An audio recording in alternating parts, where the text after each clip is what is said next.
Hello everyone, Brandok here, and in today's video I'm going to be giving you a review of Mafia 3's last DLC, A Sign of the Times. Sign of the Times is the third and final bit of DLC for Mafia 3, unless more is announced down the road. The previous DLCs were a mixed bag. The first DLC, Faster Baby, just didn't gel with me, and I completed it within 2 hours. Stones Unturned was a different experience. I enjoyed this DLC quite a bit. We got to learn more about Donovan, one of the most interesting characters in Mafia 3. However, it had one flaw, Faster Baby did, that it was too short. It left me wanting more, and I suppose it could be considered a good thing, but when the main story of the DLC could be done in under 2 hours, and the secondary bounty hunting content could be done within an hour, the DLC needed to be longer. Now we have the final DLC, Sign of the Times. Is it any good? Yes. In fact, it's a very enjoyable DLC, but it has one flaw, and yes, you guessed it, it's a little too short. To start Sign of the Times, you have to speak to Father James. Father James hopes that getting Lincoln to visit Sammy's bar will help provide some kind of closure to so Lincoln can stop going on his murderous rampage against Sal Marcano. When they get to the bar though, they run into a woman called Anna who's running away from a cult called the Ensemblante. After dealing with some cult members, you investigate Sammy's bar, and this introduces a new gameplay mechanic, Investigation Mode. Whilst you're in Investigation Mode, you search around the highlighted area for clues. The Investigation Mode gives the DLC an LA Noire vibe, and that's good. I bloody love LA Noire, so anything that can give that LA Noire vibe is great. You'll take pictures of key fittings, so like scribbles on the wall and like emblems and such. You'll be able to inspect items and search bodies in order to obtain clues about the mysterious Ensemblante cult. Later through the DLC, you get a UV light that reveals blood trails for Lincoln to follow. It's a pretty cool game mechanic and is used pretty well throughout the DLC. Whilst the investigation mode is exclusive to the DLC, the other gameplay mechanics the DLC it does introduce are not. One you unlock automatically is the ability to slow down time when aiming. I didn't use this mechanic a lot, but it will help players who aren't that good with the shooting. The slow-mo aiming will also help people to get one of the more difficult trophies for Mafia 3, which is recruited to the 5th SFG, which is to get a certain number of kills / headshots in a certain amount of time. The other gameplay element is the throwing knife, which can take out enemies silently. This is obtained by progressing through the DLC. Now, out of all 3 DLCs from Mafia 3, Sign of the Times does have the best story.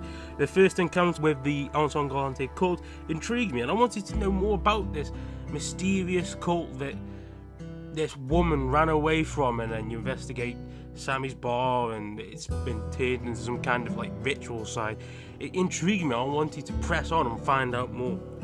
It also has the darkest tone out of the DLCs. There's one particular part of the DLC which caught me off guard. You'll know what it is when you see it, but I wasn't expecting it, to say the least.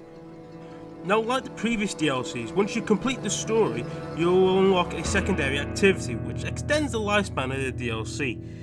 In Faster Baby, you could grow your own weed, and Stones Unturned you had the bounty hunting. Sign of the Times lets you renovate Sammy's bar. To me, this is the best secondary activity out of the 3 DLCs, as it has some significance due to obviously Lincoln's relationship with Sammy and Alice, and obviously Sammy's bar.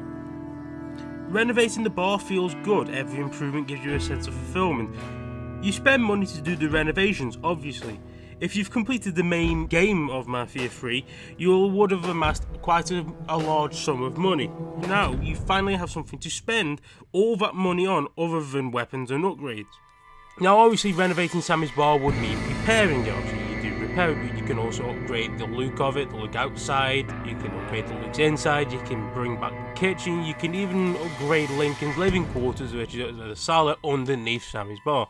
There are many different upgrades and different things that you can do to Sammy's bar to bring it back to its former glory. Overall, the Sign of the Times DLC is the best one out of the 3. The story is good, and it reins you in so you want to keep going. Renovating Sammy's bar is a great activity as you get to see the once ruined bar become bright, beaming and full of life once again. My only criticism, and like the previous DLCs, is that it's too short. Sign of the Times is an enjoyable experience, and if you like Mafia 3, then you will like this DLC. If I had to score Mafia 3's last bit of DLC, Sign of the Times, I'd have to give it a 7 out of 10. The DLC is great, it's fun, it's very enjoyable, but the one thing that plagues it, the one thing that plagues the DLC is that it's too short, and that's the same problem that has plagued the entirety of Mafia 3's DLC. It's impacted the first one and the second one, and it's sadly impacted this one. Albeit it's not affected Sign of the Times as much, but it is still too short. That's my review of Mafia 3's last bit of DLC, Sign of the Times.